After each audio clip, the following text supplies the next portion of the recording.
जळगावमधील आव्हाने शिवार येथील जळगाव महानगरपालिकेच्या मनसायू बायो वेस्ट प्रकल्पाला मध्यरात्रीच्या सुमाराला भीषण आग लागली असून आगीत संपूर्ण साहित्य खाक झाले आहे। ही आग नेमकी कशी लागली हे मात्र अद्यापपर्यंत कळलेले नाही। महानगरपालिकेच्या अग्निशामक दलाच्या 8 बंबांनी ही आग आटोक्यात आणण्यात आलेली आहे। या आगीमुळे परिसरामध्ये प्रचंड भीतीचे वातावरण निर्माण झाले होते।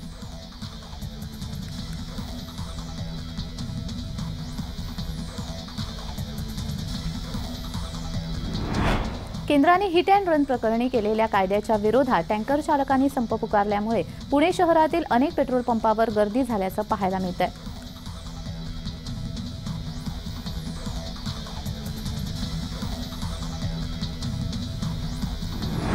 धुळे शहराला पाणी पुरवठा करणाऱ्या नकाने तलावाने तळ गाठलेला आहे। 350 FCMT एवढी नकाने तलावाची क्षमता आहे। मात्र यंदा कमी पावसाअभावी हा तलाव डिसेंबर महिन्याच्या अखेर पूर्णपणे आटलाय। गेल्या अनेक वर्षांनंतर पहिल्यांदाच नकाने तलावाने तळ गाठला असून धुळेकरांची चिंता वाढली आहे।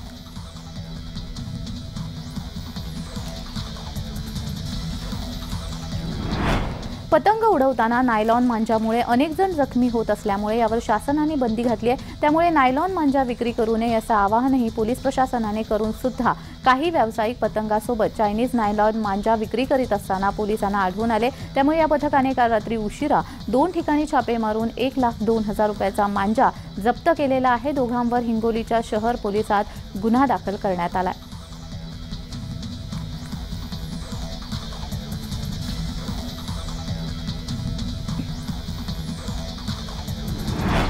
उत्तर प्रदेश सरकारने मोठा निर्णय घेतला आहे। सर्व स्कूल बसेसमध्ये सीसीटीव्ही बसवण्याचे आदेश देण्यात आलेले आहेत। विद्यार्थ्यांच्या सुरक्षेसाठी सीसीटीव्ही बसवण्याचा मोठा निर्णय घेण्यात आलेला आहे। सर्व शाळांच्या स्कूल बसेसमध्ये सीसीटीव्ही बसवणे बंधनकारक असणार आहे। मुख्यमंत्री योगी आदित्यनाथ यांनी हा मोठा निर्णय घेतलाय।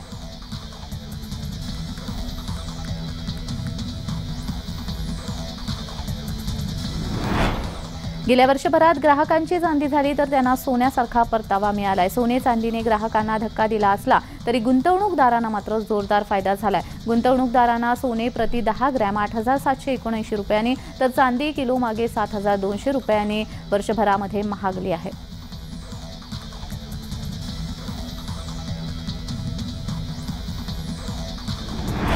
नवा कायदा लागू होऊ देणार नाही, केंद्राला वाहतूकदारांचा हा कठोर इशारा मिळाला।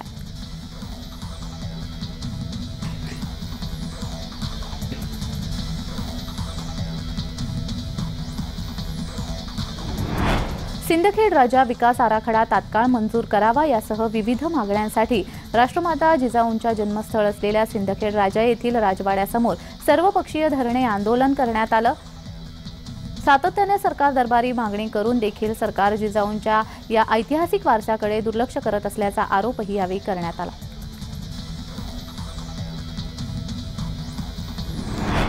संत शिरोमणी आचार्य श्री 108 विद्यासागर महाराज यांचे शिष्य परमपूज्य मुनिश्री पूज्यसाग महाराज व ऐलक श्री धैर्यसागर महाराज यांच्या सानिध्यामध्ये सकल दिगंबर जैन समाजातर्फे भातकुली ते अमरावती शहर अशी विदर्भातील सर्वात मोठी 18 किलोमीटरची भव्य पदयात्रा आणि रथोत्सवाचं आयोजन करण्यात आलं।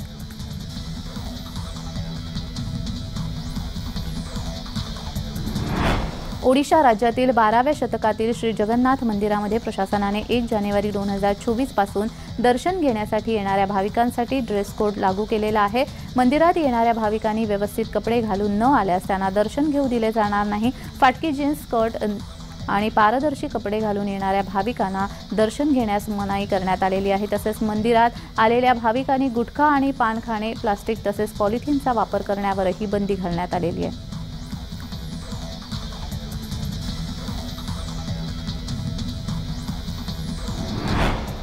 रेशन दुकानदार बेमुदत संपावर गेले असून 14 सूत्रे कार्यक्रम मंजूर करावा, केंद्र आणि राज्य सरकारकडे अशी मागणी करण्यात आलेली आहे। गोंदिया जिल्ह्यातील 999 रेशन दुकानदार संपावर आहेत।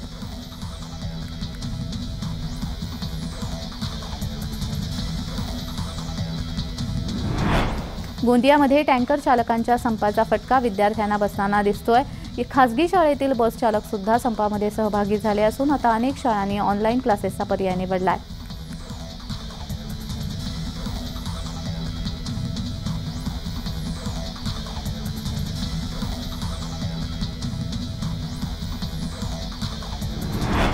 नववर्षाचं स्वागत करताना रविवारी मध्यरात्री मुंबईकरांनी तसेच मुंबईत आलेल्या पर्यटकांनी रविवारी ठिकठिकाणी गर्दी केली होती।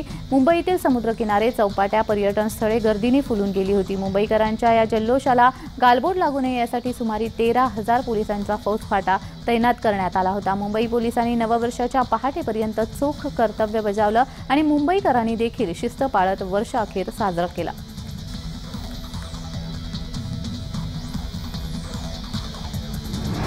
सरलेल्या डिसेंबरमध्ये मुंबईमध्ये धुरक्याचं वातावरण असलं तरी मुंबईच्या प्रदूषणाची श्रेणी मात्र मध्यम नोंदवली गेलेली आहे। केंद्रीय प्रदूषण नियंत्रण मंडळाच्या राष्ट्रीय वार्तापत्रानुसार मुंबईच्या हवेचा गुणवत्ता निर्देशांक हा डिसेंबर 2023 मध्ये मध्यम होता। या आधीच्या 3ही वर्षी हा निर्देशांक वाईट श्रेणीत पोहोचला होता।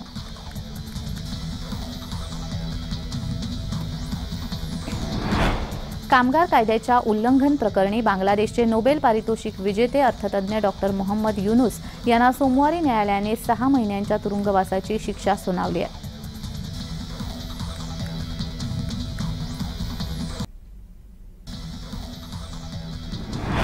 राज्यातील वेगवेगळ्या भागामध्ये इंधन टंचाई निर्माण झाली असून पेट्रोल भरण्यासाठी नागरिकांची पंपावर गर्दी झाल्याचं पाहायला मिळतंय। ट्रक आणि टँकर चालकांचा संप सुरू असल्यामुळे इंधन टंचाई निर्माण झाली आहे। नाशिकमध्ये देखील अनेक पंपावर पेट्रोल आणि डिझेल संपण्याच्या मार्गावर आहे।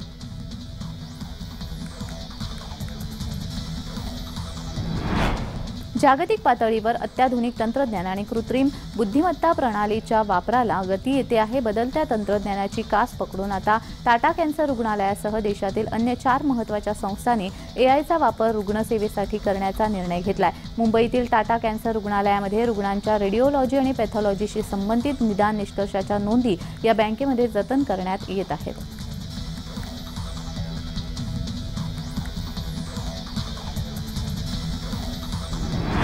मालवाहतूक करणाऱ्या चालकांनी पुकारलेल्या देशव्यापी संपामध्ये नगर जिल्ह्यातील चालकांनी सहभाग नोंदवला। दरम्यान टँकर चालकांच्या संपाच्या पार्श्वभूमीवर नगर शहरामध्ये पंपावर इंधन भरण्यासाठी गर्दी दिसून आली।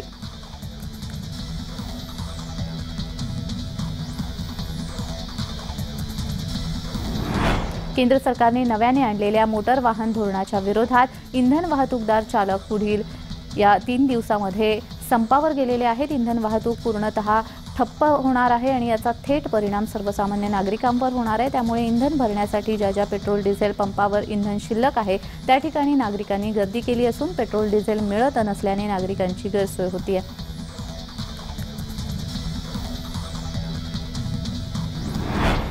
केंद्र सरकारने आणलेल्या नवीन मोटार वाहन कायद्यात यामुळे रद्द करावा अशी मागणी करत बीपीसीएल, एचपीसीएल आणि इंडियन ऑइल या तिन्ही कंपन्यांचे पेट्रोल डिझेल पुरवठा करणारे टँकर चालक यांनी 3 दिवसीय संप पुकारलेला आहे। त्यामुळे सायंकाळपासून जिल्ह्यातील पेट्रोल पंपावर नागरिकांनी पेट्रोल भरण्यास तोबा गर्दी केली। तर पेट्रोल पंपावर जेवढं शिल्लक पेट्रोल आहे तेवढं संपल्यानंतर पेट्रोल पंपही बंद पडणार आहे। त्यामुळे नागरिक जास्तीत जास्त पेट्रोल आपल्या गाडीत टाकून घेत आहेत।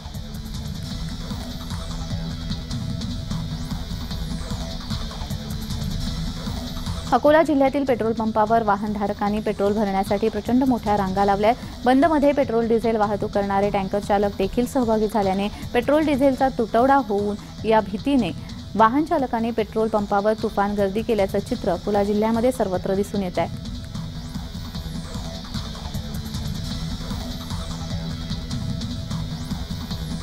नवीन वर्षाच्या शुभदिनी मुख्यमंत्री एकनाथ शिंदे यांनी सहकुटुंब सिद्धिविनायकाचं दर्शन घेतलं। याप्रसंगी उपस्थित श्री सिद्धिविनायक न्यासाचे अध्यक्ष आमदार सदा सरवंकर यांनी सिद्धिविनायकाची मूर्ती मुख्यमंत्री एकनाथ शिंदे यांना भेट देऊन सन्मान केला।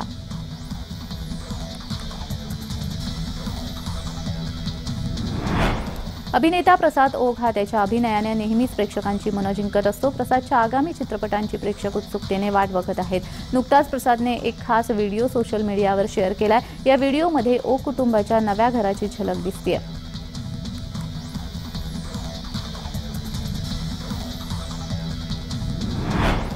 अभिनेत्री रकुल प्रीत सिंह आणि अभिनेता जॅकी भगनानी लवकरच लग्नबंधनामध्ये अडकणार आहेत। दोघांची लग्नाची तारीख देखील समोर आली आहे। रकुल प्रीत आणि जॅकी भगनानी 22 फेब्रुवारी रोजी गोव्यामध्ये लग्न करणार आहेत। दोघांनी या लग्नाबाबत कोणतीही माहिती दिलेली नाहीये।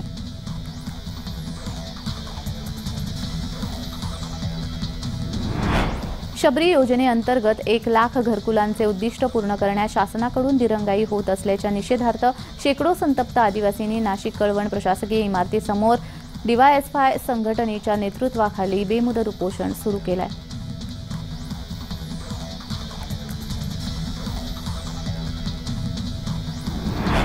जळगाव शहरातील पेट्रोल पंपावर वाहनाच्या लांबच लांब रांगा लागलेल्या पाहायला मिळाल्यात. हिट अँड रन कायद्याविरोधात ट्रक चालक यांचा संप असल्यामुळे पेट्रोल पंपावर वाहनाच्या लांबच लांब रांगा लागल्या आहेत.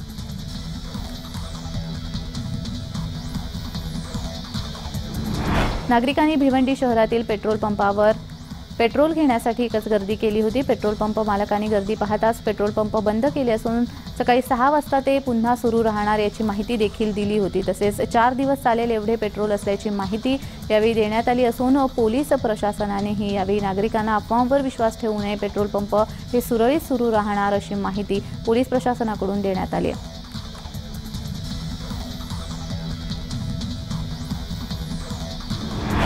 सर्व पेट्रोल पंप खुले राहतील. ट्रक चालकांच्या संपाचा इंधन पुरवठ्यावर परिणाम होणार नाही. ऑल इंडिया पेट्रोलियम डीलर्स असोसिएशनचे अध्यक्ष अली दारूवाला यांनी ही माहिती दिली आहे.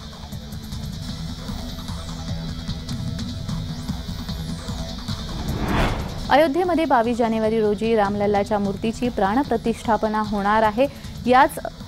त्यापूर्वी प्रभू रामाच्या 3 पैकी एका मूर्तीची निवड करण्यात आलेली आहे. देशातील प्रसिद्ध शिल्पकार अरुण योगीराज यांनी बनवलेल्या प्रभू श्रीराम, सीता आणि हनुमानाच्या मूर्तीची निवड करण्यात आली आहे. केंद्रीय मंत्री प्रल्हाद जोशी यांनी ट्विटरवर या संदर्भात माहिती दिली आहे.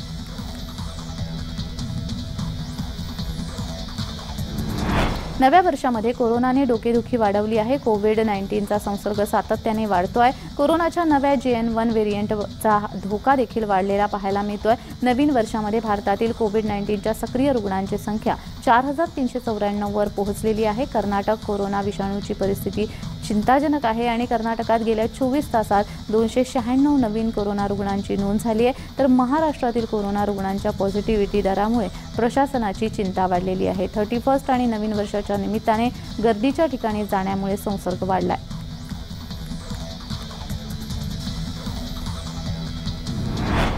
पंचक सिनेमाच्या रिलीज आधी माधुरी दीक्षितने सहकुटुंब सिद्धिविनायकाचं दर्शन घेतलं. अभिनेत्री माधुरी दीक्षितचा पंचक हा सिनेमा प्रेक्षकांच्या भेटीसाठी सज्ज आहे. या सिनेमामुळे अभिनेत्री सध्या चर्चेत आहे.